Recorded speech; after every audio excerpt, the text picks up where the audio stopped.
Thank you so much. Great to be with you all today. Little singing to start.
Greetings and blessings, everybody. In the spirit of this time at the end of the month of Av and coming into Elul, and the theme of Teshuvah, return, I'd like to do a theme of the letter Nun in the Hebrew alphabet. The letter Nun is associated in the Talmud with the word Nophilim, which means fallen ones. In other words, those who have failed in some way. And according to a passage in the Talmud, this is why the letter Nun is left out of Psalm 145, which is the Ashrei Psalm that has all the other Hebrew letters beginning each line except leaves out the letter Nun. But then right after where the letter Nun would be, it says, Somech lechol hanophilim, that Hashem supports the Nophilim, the fallen ones. And so the idea here is that when we disappoint ourselves, when we fail to live up to our highest intentions for who we want to be, that we shouldn't be disheartened or feel like that makes us unworthy for being on this path, but it's actually part of the path, and that we can use that energy, which would normally be felt as negative, to use that negative energy to break our hearts and to awaken a sense of humility and gratitude to be able to come back to the path, to return to it. So this is how I see the letter Nun. So I'm going to share the screen, and we'll look at first an affirmation for Nun.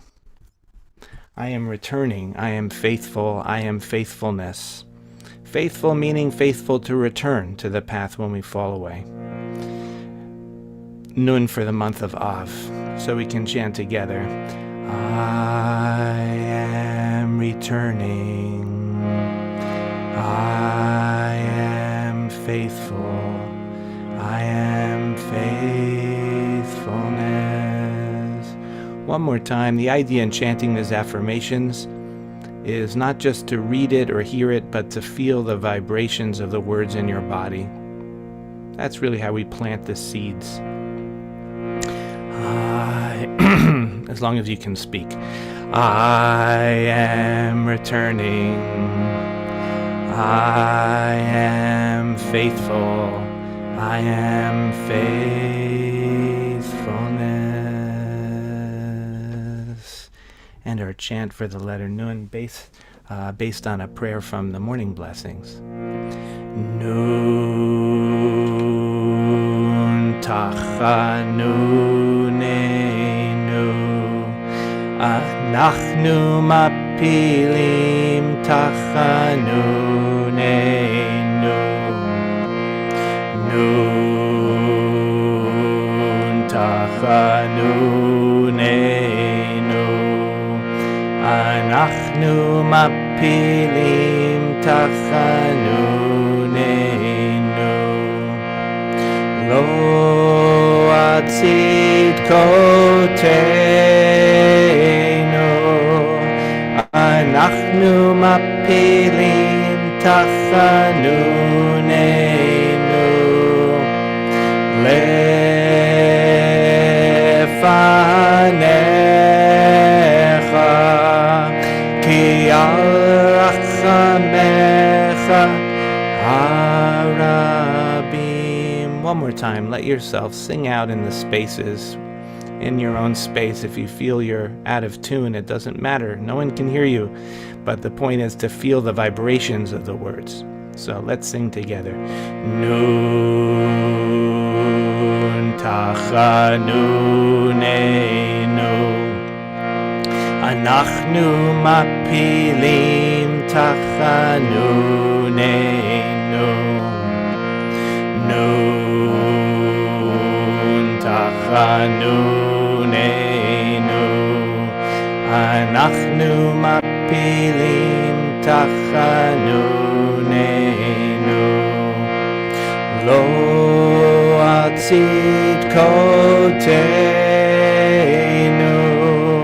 anachnu mapilim tachanunenu lefanecha ki al rachamecha harabim. And preparing to come into meditation, this is a great time to let your hands be free and unencumbered, letting go of the world of doing, coming into the world of being, taking the attitude of offering your attention from the heart as you would listen to a dear friend.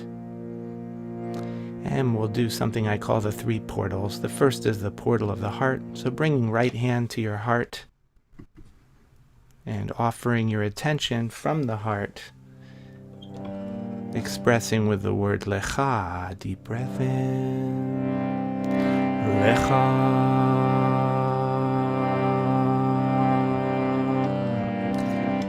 And portal of the body, bringing left hand to your belly, feeling awareness flowing down into your body, permeating your organs, flowing down through your feet, legs and feet and toes. Awareness rising up, chest, shoulders, neck, arms and hands and fingers, taking a nice deep breath. Letting that sensation of breath draw your attention downward into the body and rising into your face, facial muscles, brain and nervous system, bringing a little smile to your lips, being the benevolent, loving, indwelling presence, life in the body, and anchoring with na'aseh, deep breath in, na'aseh.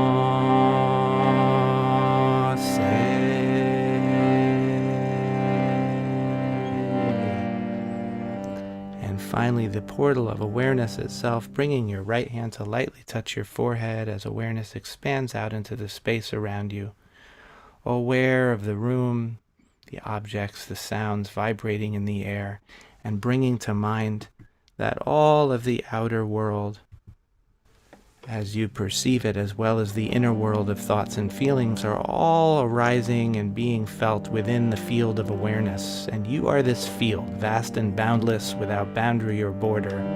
V'nishma, deep breath in. V'nishma.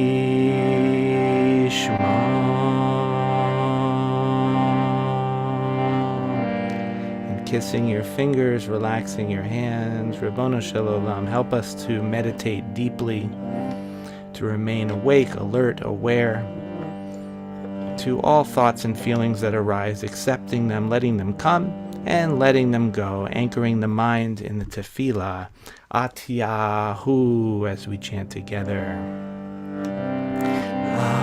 Atyahu.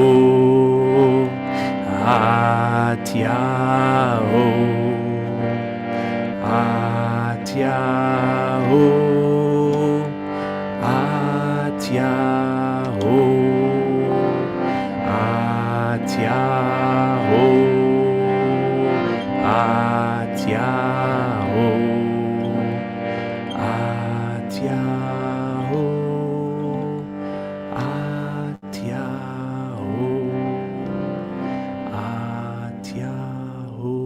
Atyahu, resting the mind in Atyahu as we come into silence for about 12 minutes.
Amen.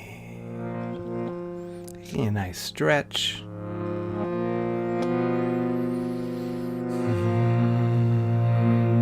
Nun tachanunenu, anachnu mapilim tachanunenu. Nun tachanunenu, anachnu mapilim tachanunenu. Lo atzid koteinu, anachnu mapilim tachanunenu. Lefanecha, ki al rachamecha harabim. And closing the meditation, once again bringing your right hand to your heart, offering your attention from the heart with Lecha. Lecha. Bringing left hand to your belly, awareness, consciously inhabiting the inner space of your body. Naaseh. Naaseh.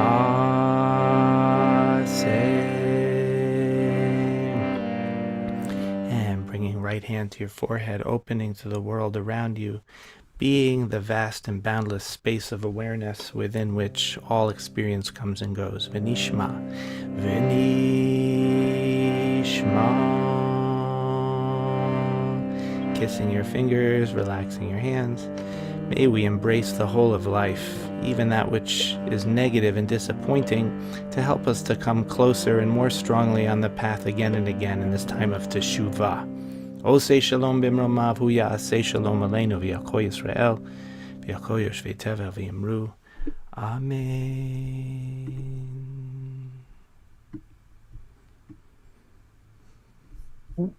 Thanks so much, Brian. Beautiful. We'll have a chance now for those who are saying Kaddish to do so. And then we'll have a chance for conversation and reflection about the practice afterwards. If you're departing, Teitchem l'shalom. Wish you farewell and hope you'll come back to us again tomorrow or whenever, same time, same channel. In the meantime, we're going to put the text of the Kaddish up on the screen. Terrific. If you want to share in the chat the name of anybody you are holding in mind or heart today, as you say Kaddish, please do. Already some folks are doing that. And you're welcome to unmute and join me in saying Kaddish. Yitkadal, Alma, Divra, Lichma, Chayechon, Yomechon, Chaye, Beit Yisrael, Gala, Bizman Karev, Zi'omer, Amen. Yehei Shmei Rabba Mabarach, Barach, Yishtabach, Har, Yisrael, Kadar, Yitzle, La Mikol Bircha, Mirandai, Shlama Rabba, Chayu, Israel, Shalom Dimamav, Uya, Shalom, Amen. Amen.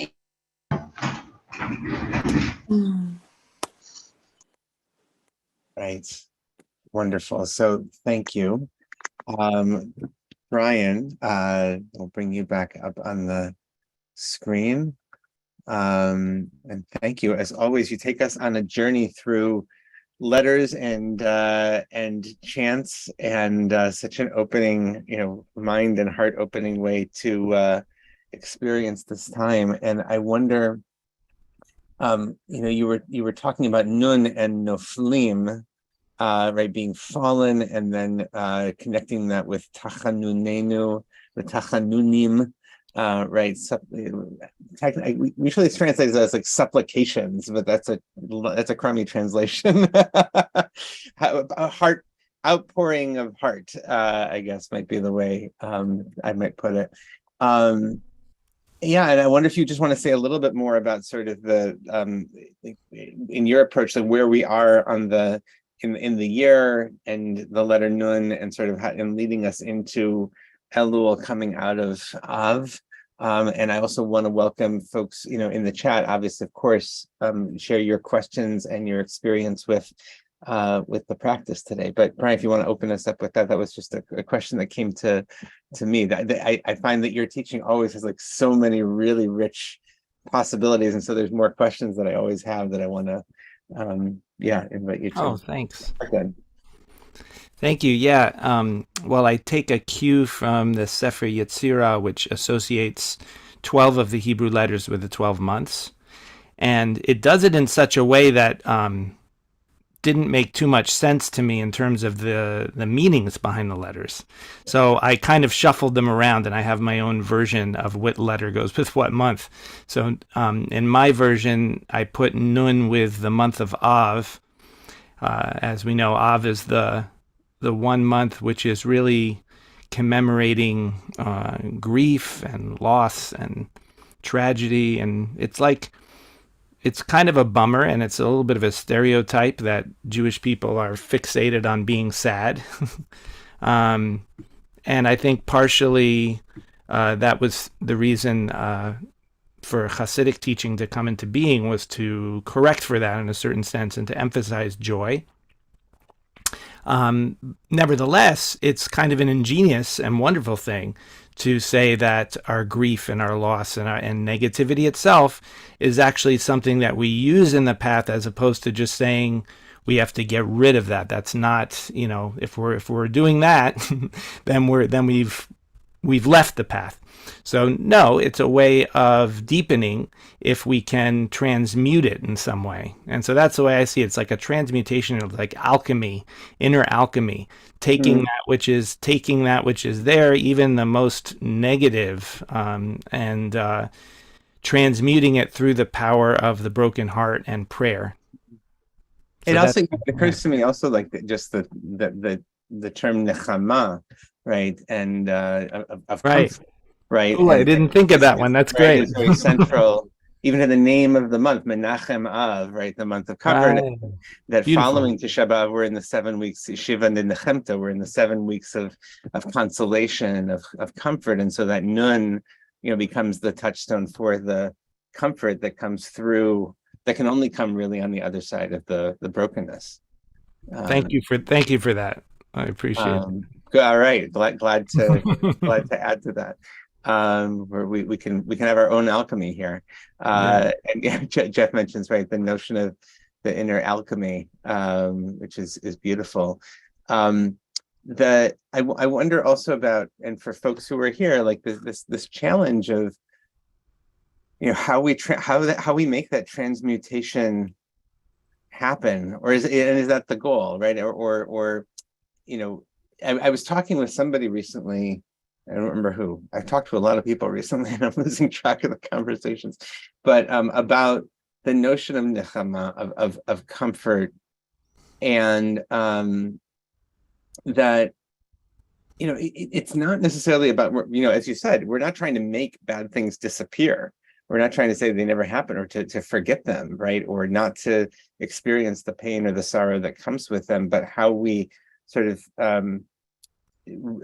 see them clearly and embrace them clearly, and then emerge through them, onto the other side of it, or into a next iteration. And I wonder for you, Brian, or for anybody in the sit today, how you find your practice helps you, or what practices you found have been helpful, in that sort of process of responding to the brokenness. Anyhow, just posing that question. Yeah. Well, while you were talking also, Laura asked something related to that. She said, how do you interpret fallen ones?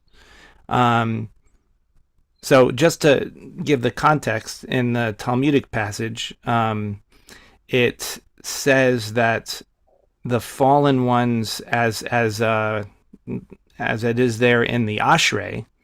Oh no, not in the Ashrei. It's actually it's a reference to a verse from prophets, and I don't have the verse in my mind right now, but it's a reference to verse in prophets, and it talks about the fallen ones, the enemies of Israel. That's what it does, enemies of Israel. But the Talmudic passage says that the enemies of Israel are really Israel, that they're their own worst enemies. And that's why it's not included in the Ashrei, because it would be, it's not in the spirit of prayer to talk about ourselves being our own worst enemies. And so that's why it's left out. And the way I think of that is, it's when we betray our own highest ideals, when we betray the path we're on, we betray our intentions, we do things that we regret. And so this is a way of working, to me, it's a way of working with regret, of acknowledging how we screwed up, and using the energy of that, using the energy, the negative, the sorrow of it, maybe the embarrassment of it, whatever it is, these things that we don't like to dwell on too much, and we shouldn't dwell on them too much. That's one of the points made in the Tanya also, is that Tachanun is every day, but it's fairly short. it's not the whole thing. And then the advice that's given there in the Tanya is that you should spend a little time feeling really bad, but only a little bit. It's not something to dwell on and become neurotic about. It's something to release. Things happen, and life is happening, and these things come up. We do things we regret, and so on. And so spend some time just opening yourself to feel that, and then committing within yourself that tshuva process of just saying, I'm going to try to be aware of that. I'm going to try to do better. But I think that the key is, it's not really complicated. Like, it's not like we need some special technique. I really think it's just about sitting and giving yourself the space during your meditation to feel, and so on, having a space for that, to work with that. It makes me appreciate, that in a very traditional Orthodox shul, when you say that this portion of Tachanun, which maybe not everybody is aware of, right, is a portion of the regular daily service, not said on Shabbat, but said on in the morning service and the afternoon, right after the Amidah. So right after our sort of highest time, and then. Right. What's so striking about it is that it's actually, again, a nun, right? Nifilat apayim, that you fall, literally fall on our face, putting our face on. And traditionally, you put your head down, and cover it up with your arm. And to say the first part of the first section, which is a Psalm 6, I think, right? And then sit up straight for the second part, and then stand up for the third part. So it's almost like you're embodying the movement through these stages of going, you started standing for the Amidah, then you sort of collapse in, to lowness, and then reascend. Right. And it's almost like we have this built-in, the tradition already was building in a sense of embodying, moving through those stages, which can be really powerful. Of course, in most of the shuls that I go to, where it's done, people are moving at a fast clip. it's very rote and perfunctory, but right, like anything else. Yeah. Right. I agree. Thank you for all of that. Those are all wonderful things that help to enrich this letter nun in this time we're in, and everything to reflect on. Yeah. Yeah. Awesome. Okay. I love, Nancy, your comment. Energy doesn't disappear; it gets transformed. It's gotten a lot of likes there. Yeah, a lot of plus ones. Yeah, but also to remember that it doesn't necessarily automatically get transformed. So it's an important thing to have that in your practice, to help to transform it, to give it the space. But I do think it's natural. I agree that it's very natural for it to transform if we give it the attention and the space to happen. All right. There's a lot of good responses here. Okay. Well, taking a look here.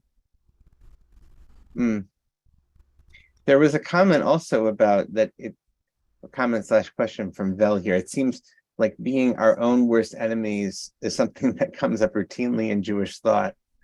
And I think there's something really powerful about like the Torah's approach to tshuva, right? That this, even Tisha B'Av, the message of Tisha B'Av is really, yes, this destruction happened, and it's all your fault, and you can change it, right? That we can actually change the story, and so there is a lot of agency that's really given, which of course then can lead to a lot of guilt if you don't handle it right, because you screwed up your agency. But there is something here about, absolutely, like the season of tshuva is like we have so much is actually within our own power. Yeah. Meditation. Yeah, absolutely. Yeah. Okay. Yeah, a lot of good comments coming in. Here we go. Yeah, the agency to change the story. Okay. Glad that's helpful. Wonderful. All right. And Nancy, thank you for this long quote here. Beautiful.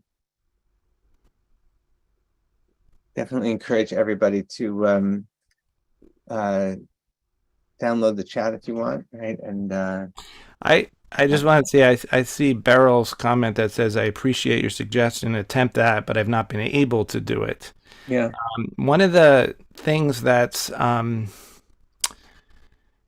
should I say, there's something a little bit paradoxical about this kind of practice where we're taking negativity and we're transmuting it, is that the negativity is the fuel. So I don't mean to be, I don't know, like I don't mean to be jokey about it, but when you feel I have not been able to do it, that's actually more fuel for it. Meaning, like when you feel that it's all about failure. It's all about feeling like for even it doesn't have to be like an ethical thing, like I did something wrong. Even when you're meditating and you feel like, I'm trying to meditate, but there's so many thoughts and I keep getting swept up and I keep thinking about things, and I'm off on a train of thought for a while before I come back. Still, you can use that. You can say, it takes a practice to use it, but that's the point. It's just, you fall off the horse, you're in no fell, right? You get back up, and say, okay, there are thoughts about having too many thoughts, or there are thoughts about my failure, how I did this, or there are thoughts about I'm not able to do tshuva. All of those things can help us to the recognition of not being able, feeling like we're not able to do it, is what is really the fuel for that sense of humility and openness to grace, really, which is what it's about, which is ultimately, I think, what it's about, is being able to receive this moment, receive our lives, receive every moment is a second chance. So to be able to receive it all as grace coming to us, and to have that gratitude, as opposed to the opposite, which is to feel like, ego about it. Beautiful. Wow. Wonderful. All right. Well, thank you, everybody. This is great, and really, really great comments in the chat still coming in. I think it's a great place for us to wrap it up. Brian, thank you as always for your wonderful teaching, and Thank you. And your Torah. And we will be back here tomorrow, same time, same channel. Hope you can join us. And until then, hope everyone has a wonderful rest of your day. Baruch Hashem. Thank you so much.